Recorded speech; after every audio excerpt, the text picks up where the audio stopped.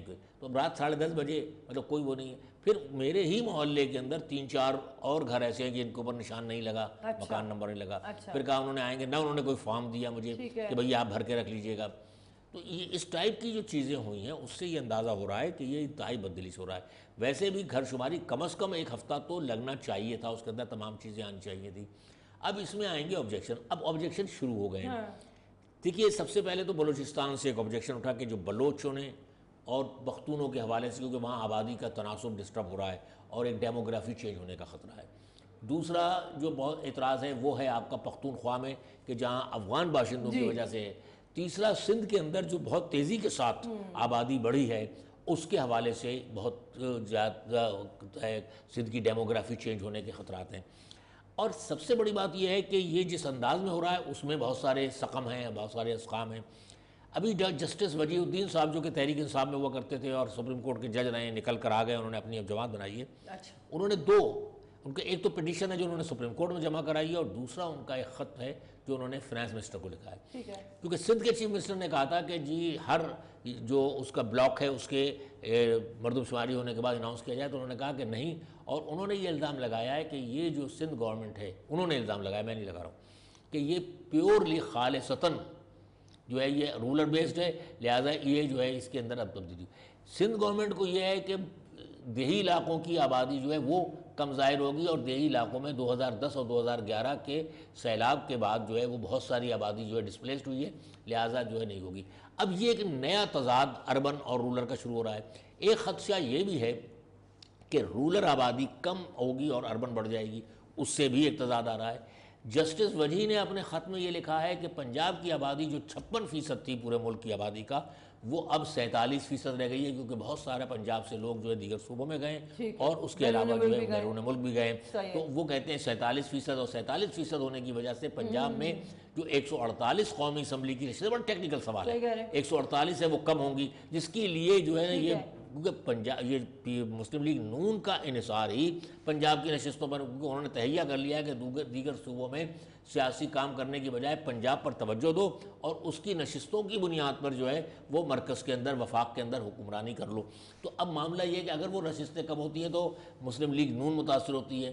اگر اربن سندھ کی آبادی بڑھتی ہے، رولر سندھ کی آبادی کم ہوتی ہے، جس کا بار بار خواجہ اظہار بھی بات کر رہے ہیں کہ جی اب ہمارا وزیر اعلیٰ ہوگا، اس کا مطلب یہ ہے کہ پاپولیشن کا ایک شفٹ کی وجہ سے تبدیلی کے امکانات ہیں. تو اس کی وجہ سے پیپلز پارٹی پریشان ہے. بلوچستان کے اندر جو ہے وہ پختون اور بلوچوں کا معاملہ کھڑا ہوا ہے بڑا. تو یہ اس کو سیریس نوٹ کے طور پر لینے کی ضرورت ہے. اور حکومت آج بھی، اور جو پھر ایک اور بات بھی ہے، جو آصف باجوہ صاحب ہیں ان کے بارے میں بعض اہم دانشوروں نے، معاشی ماہرین نے، جن میں خاص طور پر ڈاکٹر قیصر بنگالی، ڈاکٹر حارث گزدر وغیرہ ہیں، جنہوں نے ان کے بارے میں بھی تحفظات کا اظہار کیا ہے کہ ان کا جو رویے ہوتے ہیں وہ بائسڈ ہیں. ٹھیک ہے جی، انہی نکات کو سمیٹتے ہوئے اجازت دیں گے. کچھ باتیں رہ گئیں جو کی جا سکتی تھی، اگلی دفعہ انشاءاللہ دیکھیں گے. خیال رکھیے گا. پروگرام آپ دیکھ رہے تھے فرنٹ پیج.